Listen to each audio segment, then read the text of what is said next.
Transportation Secretary Pete Buttigieg joins me now. And it's great to have you here, sir. Just what was your reaction to this breach of extremely sensitive defense information? It was shocking. And I got to say, all the things that I've seen happen in the last few weeks, it's taken a lot to feel genuinely shocked. But this is genuinely shocking. We're talking about incredibly sensitive, highly classified information that they didn't just discuss on an unclassified system. They sent war plans to the wrong guy.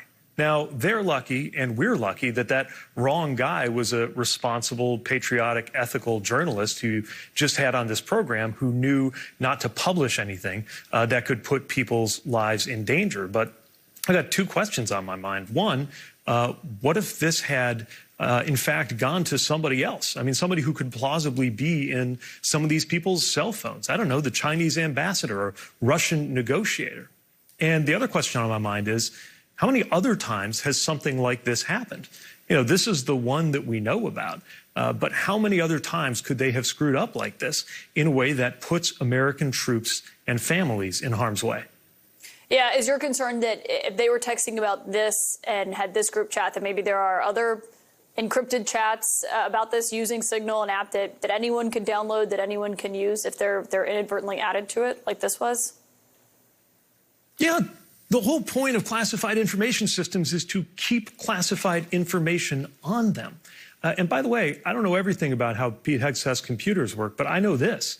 In my experience, both in the cabinet and as an intelligence officer, you would have to go out of your way to take classified information and move it into an unclassified system.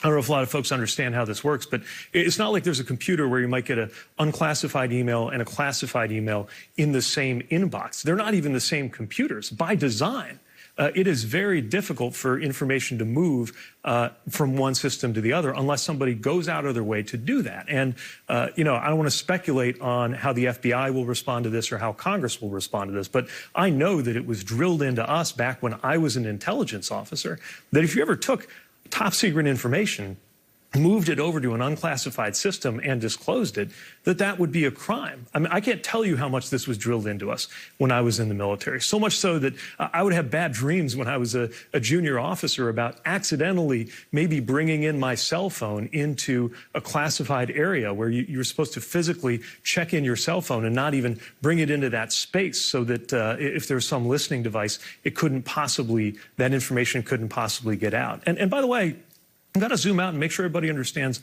why this information is classified. It's not just classified because it's interesting or because it's special. By definition, when something is highly classified, it is highly classified because if it got into the wrong hands, it could harm national security or get American troops killed. Yeah, well, and just in terms of how this is typically handled and the fact that it was in this group chat that obviously he was in and no one noticed he was in, you said maybe FBI investigations, congressional investigations. Do you think that federal laws were broken here, whether that be the Federal Records Act, given everyone knows Signal is set to delete? And as he reported, this was set to delete, meaning there is no record of this conversation after it expires after a while.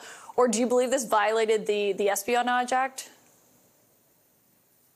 I would have very real concerns about violations of both of those laws. And remember, some of these same people suggested that others should go to jail in the past for far less. Now, this will be a test of integrity for the FBI, which is ordinarily responsible for counterintelligence investigations and investigating the mishandling of classified information. It's also a huge test for Congress. It's a test for congressional Republicans who, if they have any integrity, know that this is a serious matter. Now, we've already seen a lot of them rushing to make excuses for this, but this is incredibly serious stuff.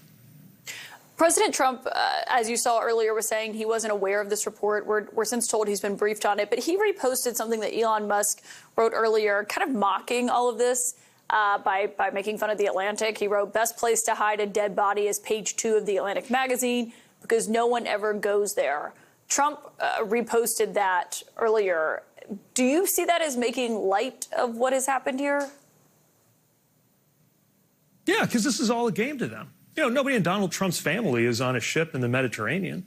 Nobody in Elon Musk's family is at risk from the kinds of economic or security harms that are going on here. They think all of this is a joke or a game because these are incredibly rich, powerful men who, frankly, don't have to worry about the kinds of things most Americans do. And look, this is part of a bigger pattern, right? The sloppiness and the incompetence, whether it's firing the people who were in charge of keeping our nuclear weapons safe, apparently by accident, and then scrambling to hire them back on, whether it's sending an email to try to buy out air traffic controllers in the middle of an air traffic control shortage, and then scrambling after a plane crash to say, oh, that never applied to them, whether it's that Doge site, their so-called wall of receipts, thinking that they were proving that they saved the taxpayer $8 billion with a B, not realizing that the contract they were talking about was $8 million with an M, which means they were off by 100,000%. And now this incredibly grave and serious matter of taking classified information about American battle plans involving American troops and randomly sending those battle plans to the wrong guy.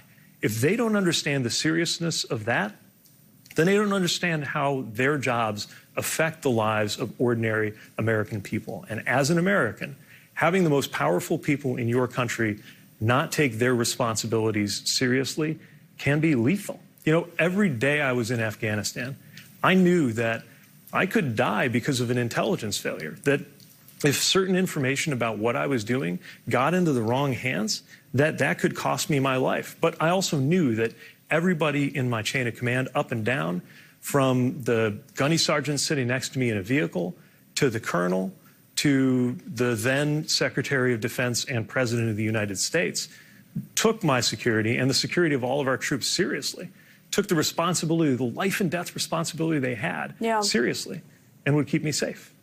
Do you think someone should be fired over this? Absolutely. I mean, if I made a mistake like this as a lieutenant, I would be probably not just fired, but probably indicted and tried and maybe in prison. And the idea that, you remember, these guys love talking about merit, right? We hear a lot about this alleged principle that they're hiring people on merit. I think, you know, there's some questions there. I mean, you know, our current Secretary of Defense hadn't shown a lot of evidence of, you know, running a large organization, or let alone running a large organization well. And he got put in charge of the largest organization in the United States of America and the most important organization in the world, which is the U.S. Department of Defense. And if there's not accountability for a screw up like this, especially from a president who used to fire people every day on television for sport, what are we even doing here? Pete Buttigieg, thank you for joining, and thank you for your time tonight. Thank you.